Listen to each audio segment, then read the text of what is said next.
The Picture of Dorian Gray by Oscar Wilde. So here in the first panel there are chapters 1, 2, 3, 4, 5 and 6.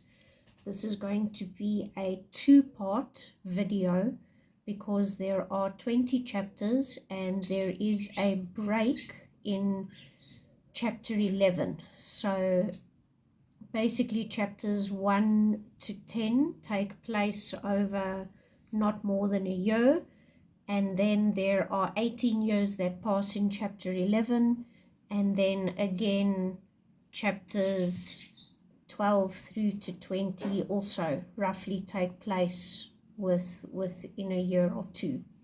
So chapter 1, we have Basil Hallward, the painter. He's finishing up a full-length portrait, true to size portrait of a young man named Dorian Gray. He has not introduced his friend Lord Henry to Dorian. He has not mentioned Dorian's name at all. He says quite straightly to Lord Henry that he would be a bad influence, that he cannot trust him, that he would spoil Dorian Gray, and he would like to keep Dorian Gray to himself. Why? Because as an artist, he represents and gives something and is a muse to Basil's art that Basil has never, ever experienced before.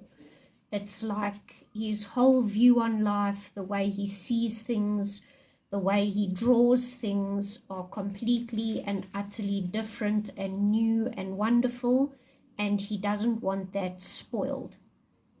Lord Henry makes the comment, looking at this portrait of this young man, that he's quite sure that this person never thinks. And one of the things that Lord Henry keeps bringing up over and over again is that you cannot be intelligent and beautiful or handsome at the same time. If somebody is particularly good looking, then they probably have no brain capacity whatsoever. He says that the minute you start thinking deeply about things, the minute that you become an intellectual, the minute that you start pursuing knowledge, it gives you frown lines and wrinkles and a serious expression, and it completely jeopardizes any kind of beauty that you might have had. If you have seen the video where I do the character sketch and the character map, you will know that I've represented Lord Henry with the cane and the devil's horns because he is the embodiment of evil. It's almost like the little devil on the one shoulder, whereas Basil is reserved, conservative, moral, and he represents sort of the angel on the other shoulder. That's why, in addition to his paintbrush and painting palette, I've also given him a halo. So in chapter 1, they were talking about this young individual, and Lord Henry makes the comment that this is too good of a painting, too good of a portrait to be enclosed somewhere and never see the light of day. And so Basil must not send it to the Academy because he feels that that is very last season, but rather it should be showcased on a much wider level. And Basil immediately puts a stop to that and says, no, not a chance, not happening. And he says that he has put too much of himself into it. He feels that if people look and observe this portrait of this young man, it will show some kind of insight into Basil as the artist and Basil's adoration that he has and his idolatry that he has for Dorian Gray. But right at the end of the chapter, the butler walks in to tell Basil Hallward that Dorian Gray has arrived. And Lord Henry laughs and says, well, now I'm obviously going to have to meet him because I'm still here, and there's no way that the two of us can see each other and you can't do the proper thing of introducing us. So in chapter 2, we are introduced to Dorian Gray, and he's seated at the piano, and he's talking to Basil. He doesn't realize, somebody else is with him in the room because he's got their backs towards them. And he is described as a lad, and he's got a blush of embarrassment. He's got these gorgeous blonde, goldy locks of hair, these bright blue eyes. And again, the words that are used over and over again are youth and innocence, and this idea of somebody who is fresh and untouched, and there seems to be no taint or mark on him. It's like the world and the cares of the world have had no impact on him. And of course that will change now that he is to be with Lord Henry. So while they are busy finishing off the portrait, Lord Henry is speaking to Dorian, occupying him as he, remains standing or sitting as Basil puts the finishing touches on his portrait. But Lord Henry is talking about youth and beauty and moralism and all these other concepts that Dorian Gray has never ever heard of before. And Lord Henry has a very, very smooth voice. He's got a silver tongue. He's charming, by himself. And it makes a big impact on Dorian Gray. And he eventually can't take it anymore, and he goes outside and he's buried his face in the lilac bush, smelling the scent of the flowers. And Lord Henry makes this offhand comment that, you're too beautiful, don't get burnt by the sun, don't be, affected by the sun's harmful rays, come and sit in the shade. And Dorian says, what's the point? Why does it even matter? And Lord Henry says, but it matters very much. If anything, your youth and the beauty are the only thing that you've got and the only thing worth having, and you have to protect it and use it at all costs. And so Basil, completely unaware as he's absorbed in finishing off this portrait, is unaware of this conversation that is going on between Lord Henry and Dorian Gray. And Dorian, being young, 20, 21 years of age, very sheltered from the world, he is very, very impressionable. So what Lord Henry has to say, not only is it controversial and shocking, but it makes a profound impression on Dorian. And he even makes the comment that Basil has flattered him many times before and given him many, many compliments, but it's really only Lord Henry who has actually shown him the true depth and worth, in inverted commas, of his youth and beauty. So in the second part of chapter 2, the portrait is finished and they're all looking at it, and Lord Henry's saying, this is wonderful, this is your best work, this is 100%, look at what you managed to capture. And Basil's like, yeah, no, I'm very, very happy with it, and, Dorian really sat beautifully for me today. But he's a little bit hurt because Dorian's just staring at the portrait. He's not really saying anything. He was perhaps expecting him to be very happy, to gush about it. And instead, Dorian Gray actually gets very upset, and he throws, for lack of a better term, a temper tantrum, like a spoiled child. And he says, no, this is terrible. What's the point of this? I'm going to get old and ugly, and I'm going to get wrinkles, and I won't be young anymore, and then I'm going to have to keep looking at this portrait, and the portrait's going to be amazing forever. And then, very much like a Disney princess, he throws himself on the couch in a fit of tears. And Basil's like, oh, well, if that's the case and you really don't like it, then, I won't have it bother you that much, and I would rather much have your friendship. So, the portrait really is only a thing at the end of the day, so I'll destroy it.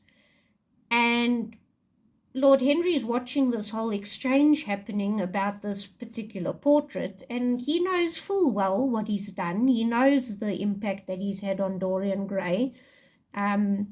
He knows that he's got an influence over him as well as on other people. And he just says, oh, well, if you're all going to make a scene about it, then I'm just going to leave because, this is just too much. It's too melodramatic. And Dorian actually stops Basil and says, no, this is my portrait and nobody else is going to have it and I want it and don't you dare do anything to it and I will take it. And Basil says, fine, not a problem. Just feels that the whole exchange is a little bit weird.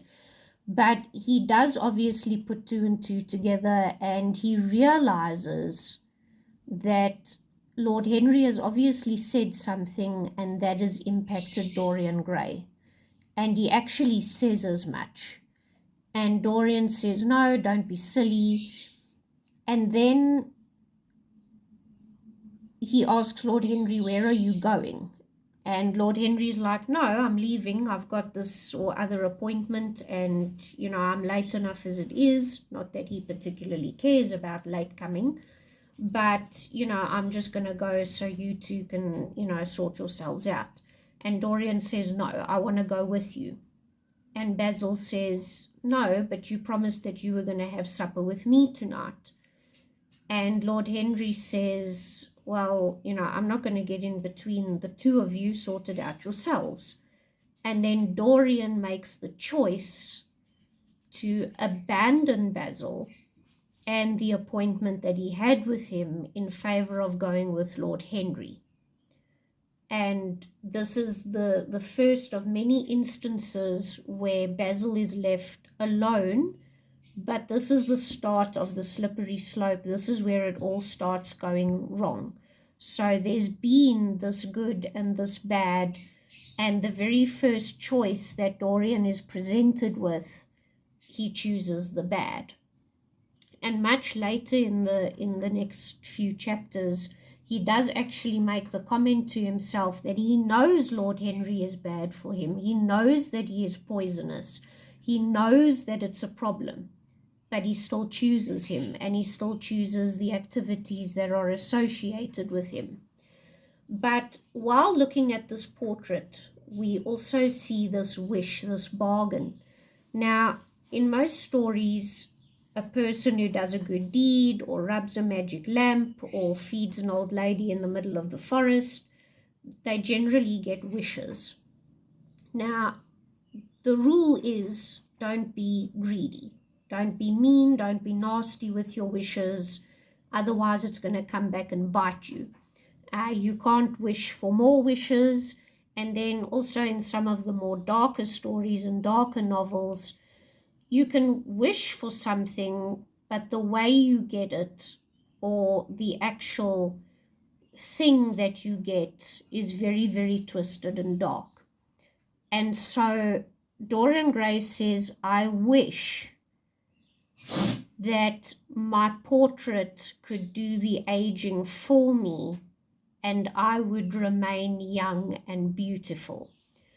Now, in your notes, this will come across as the Faustian bargain. And that is based off a play that was written many years ago called Faust.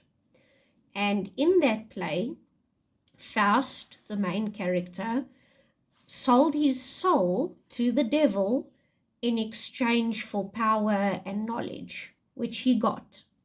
But when you get to the end, obviously there came a point when, all right, you've had your fun, now give me your soul. All right, so already there is foreshadowing, okay? So this is also where the supernatural element of the Gothic genre comes into play. Because by and large, a Gothic novel, yes, very dark, very dreary, it's got its other characteristics, very dramatic, melodramatic, but there is always a supernatural element. So if you think of Mary Shelley's Frankenstein, if you think of Alexander Dumas' The Invisible Man, if you think of Dr. Jekyll and Mr. Hyde, there is always a supernatural element, and this is where it comes in with this wish. Okay, So in chapter 3 at the beginning, Lord Henry doesn't, particularly like to ask people about themselves. So he goes to his uncle, who is kind of a bit of an eccentric recluse, but knows pretty much who's who, where they are, who they married, according to nobility and aristocracy. So he goes and visits his uncle to find out about Dorian Gray's parentage. Now, Dorian Gray's mother came from a very, very, very, very well-known, established, high social status family. Very beautiful. Very, very, very beautiful. But according to both uncle and Lord Henry, was given to these grand gestures and impulsive moves and things that are considered romantic, okay? Sort of like, the idea of running away with your lover type deal. So she went and married a soldier, a common foot soldier, infantryman. And it would seem that the man who entered into a duel with the father of Dorian Gray, the soldier, was actually hired and paid by Dorian's mother's father. Okay, so Dorian's grandfather. So Dorian's mother ran away with the soldier. They got married. She was pregnant. Somebody came and started a fight and a duel with Dorian's father, murdered him, and then the mother had to come back and stay with her father, Dorian's grandfather. And then shortly after childbirth, she died, and the grandfather was left to raise the grandson, Dorian Gray. And basically, kind of like a Rapunzel idea, shut him away in a tower, didn't want to have anything to do with him, didn't show him any love or care or attention, got lots of people in order to teach him and tutor him and guide him and mentor him. And so that is why essentially Dorian Gray is this blank slate, okay, that untainted, uncorrupted youth. So with that knowledge, Lord Henry then carries on to attend a lunch held by his aunt, and essentially most of the conversation is about rich people who, talk about the trials of poverty, and people who have never done a day's work in their life talk about the virtues of hard work. Okay, so very hypocritical, very, two-faced, double standards all the way. But again, there's Lord Henry and there's Dorian Gray, and Dorian Gray hangs on each and every single word that he says. And then it's also revealed that Dorian Gray was supposed to go and have supper and meet up with Basil Hallward, but instead, when Lord Henry leaves the luncheon, Dorian goes with him. So this is now the second time over 2 chapters where Dorian Gray has chosen Lord Henry over his friend Basil Hallward. And there is this concept that Lord Henry promotes, that if you really, really want to enjoy life, if you really want to find your purpose, if you really want to make the most out of things, then you actually need to pursue pleasure, and you need to pursue what gives you joy at all costs.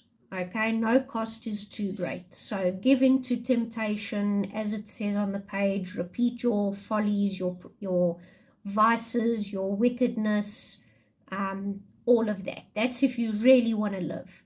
And that concept is hedonism, and that will come through the rest of the novel. Then in chapter 4,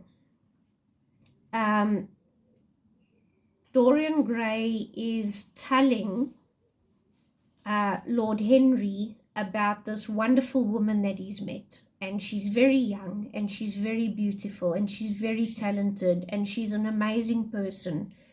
And she's working at this rundown theater, sort of like in the dodgy part of town. But he keeps talking about her in terms of the characters that she plays. there is no substance to this relationship because he's been going to see her for days and weeks, all right?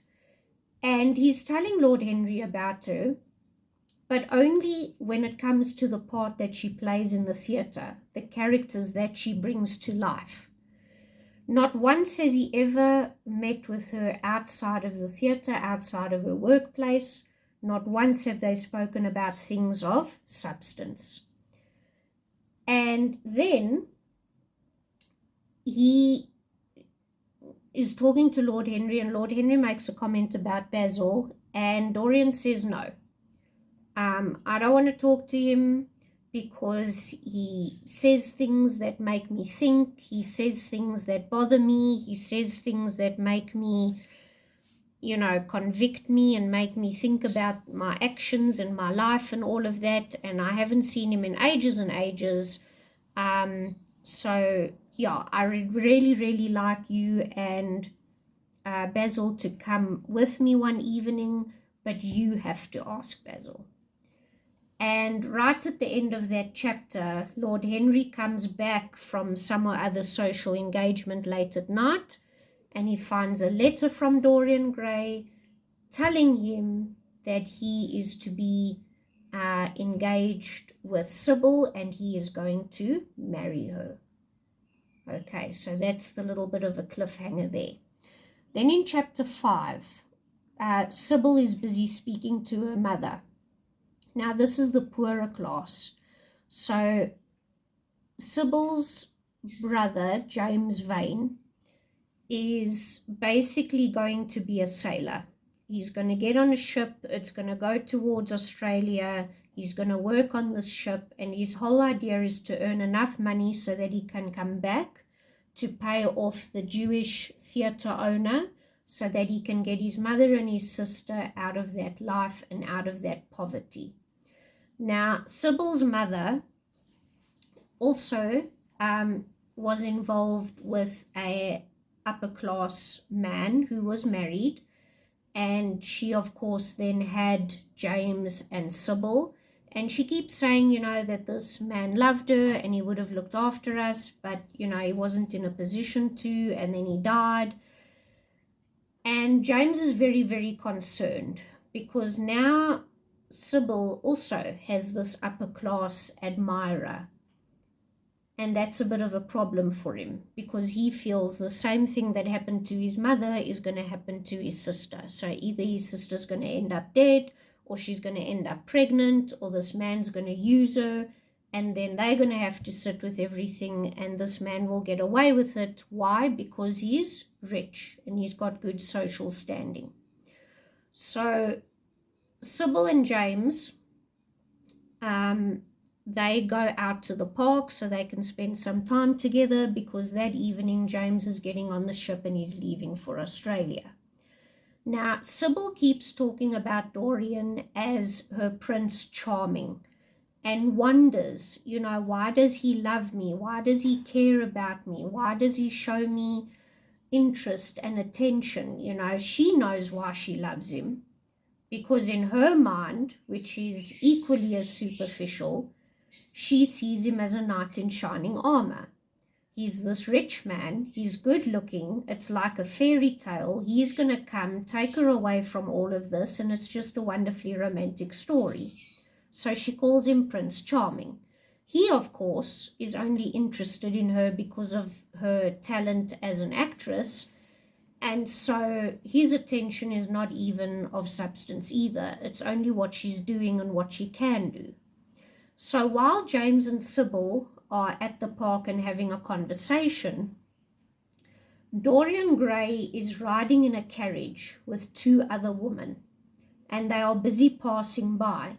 And Sybil calls out and says, "Oh, look, there he is. There's Prince Charming. There's Dorian." And James Vane jumps up and he also wants to see, and who is this man? And, he wants to get a picture of him and an image of him. But as they jump up, another carriage passes by and they miss seeing Dorian again. So James Vane never gets to see him. And James Vane says to Sybil and Sybil's mother that if he ever does anything to harm Sybil, he will kill him. So there is this promise that is made. If he doesn't love you, if he doesn't look after you, if he hurts you or harms you, I will kill him.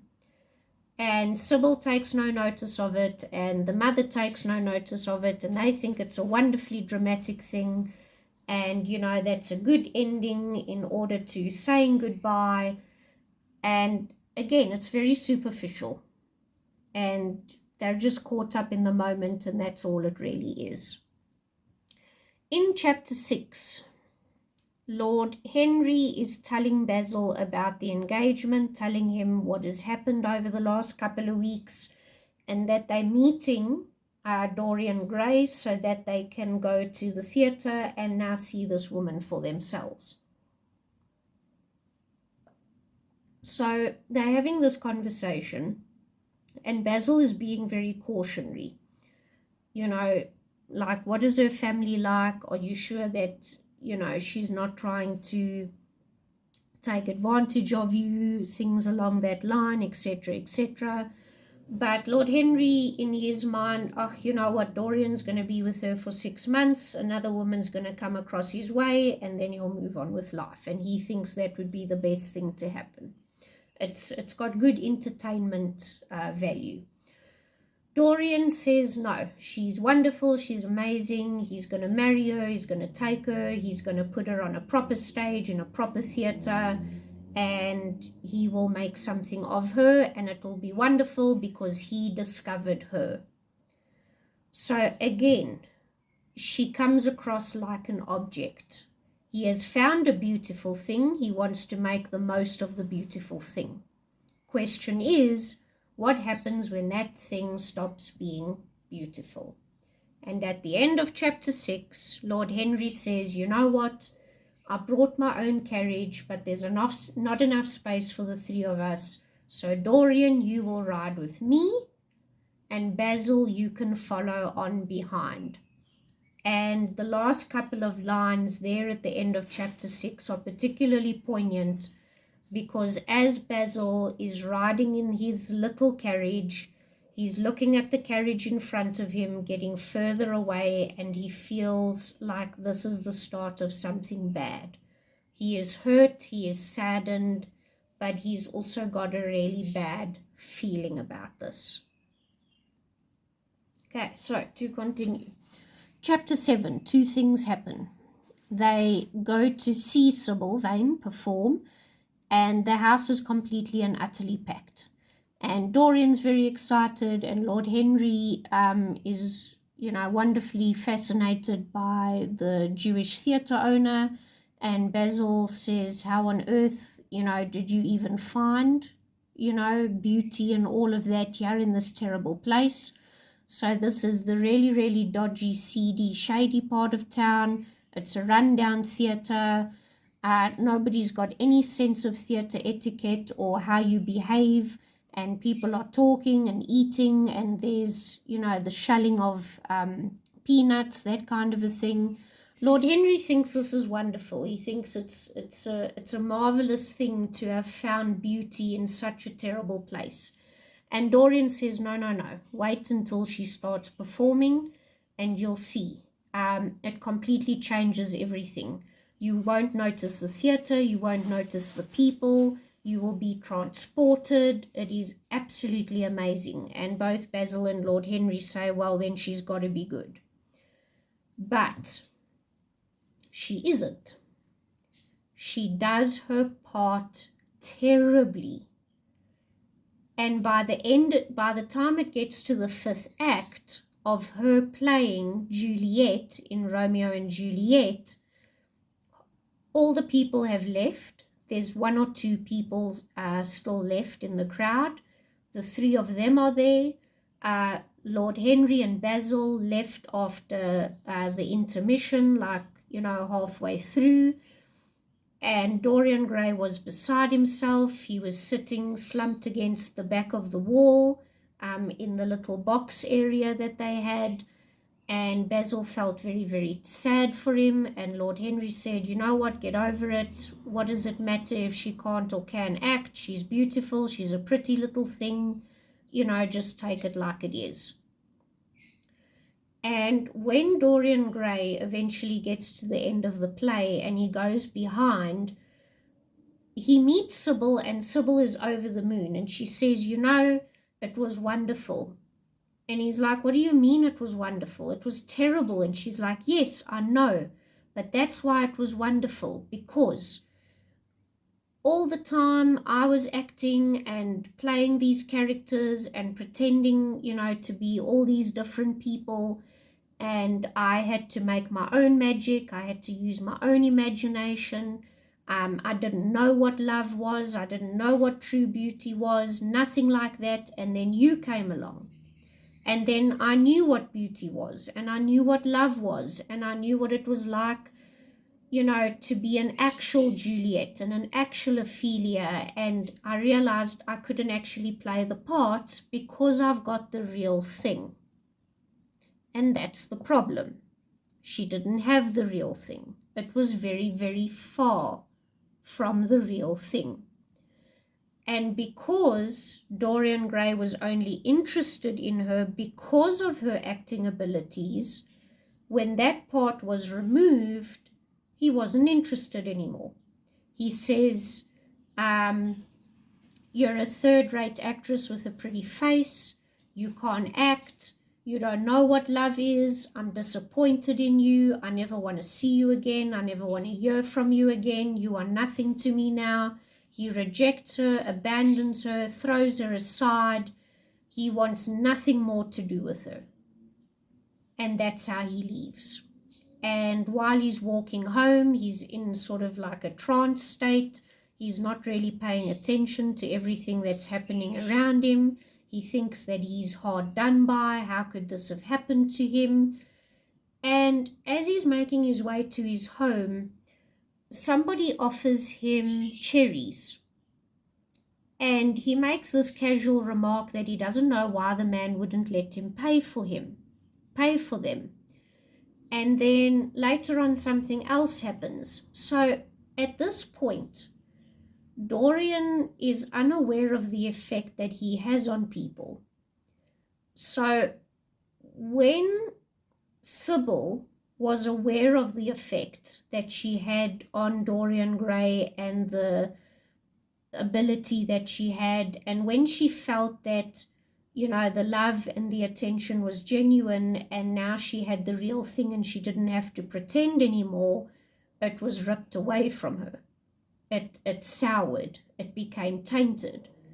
And as you go through the rest of the novel, you can see the same thing happen, because little bit by little bit, Dorian Gray becomes aware of his effect on people, and he starts to use his looks and youth and all of that to get his way and to manipulate people and to take advantage of people.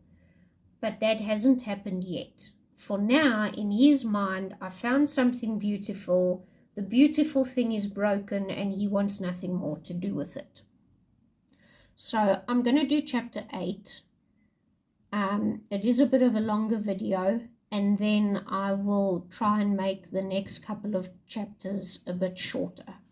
So for chapter 8, he goes home and he's looking at the portrait, because obviously enough time has passed by for, you know, Basil to have varnished it, and he designed a frame for it and he had it sent over to Dorian.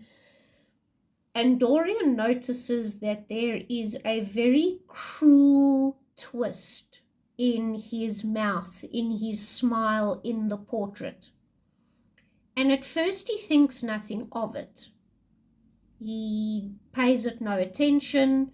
But it is a little bit disturbing, because as he goes through everything in order to go to bed and, you know, close the curtains and whatever else it is that he's doing, his eye keeps falling and glancing back at the portrait, and he looks at himself in the mirror, and eventually he covers the portrait.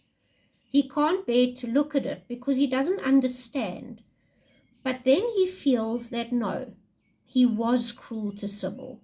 So he writes this wonderful impassioned love letter saying that he's very sorry for what happened and he understands and he still wants to marry her and everything's going to be fine and they're going to live together and, you know, whatever the case is.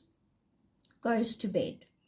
Wakes up the next day, doesn't want to talk to anybody, doesn't want to see anybody, and eventually Lord Henry kind of barges in after a good couple of hours into the afternoon, and he says to Dorian, like, you know, what's happened? Like, you know, you can't be so upset.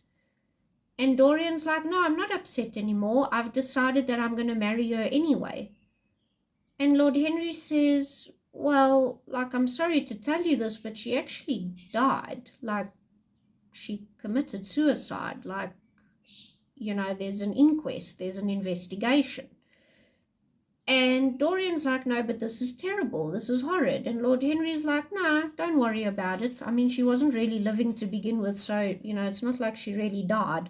So, you know, just, you know, chalk it up to experience. You had a wonderful moment, you found something beautiful, and then, you know, go find the next. So by the end of the chapter, Dorian Gray has already, you know, washed himself, eaten, gotten himself ready, and after everything that has happened, he and Lord Henry are now sitting at the opera watching someone sing. So this is the twisting that's happening.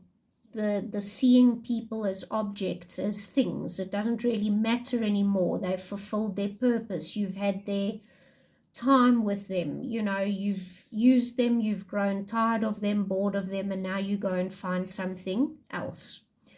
Another small mention, and I've drawn it in the picture because Lord Henry says we're going to go watch this lady sing, and we're going to be sitting in my sister's box.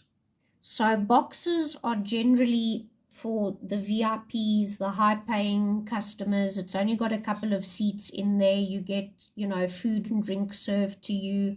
It's away from the larger crowds. You know, you can even have a bit of a conversation if you want. Usually a very, very good view of the stage and the performer. But just keep that in mind. Okay, so obviously Dorian Gray is going to be introduced to Lord Henry's sister. Okay, so that is up until chapter 8. I'm going to leave it there, and then there will be a part 2 when I do the rest of the book.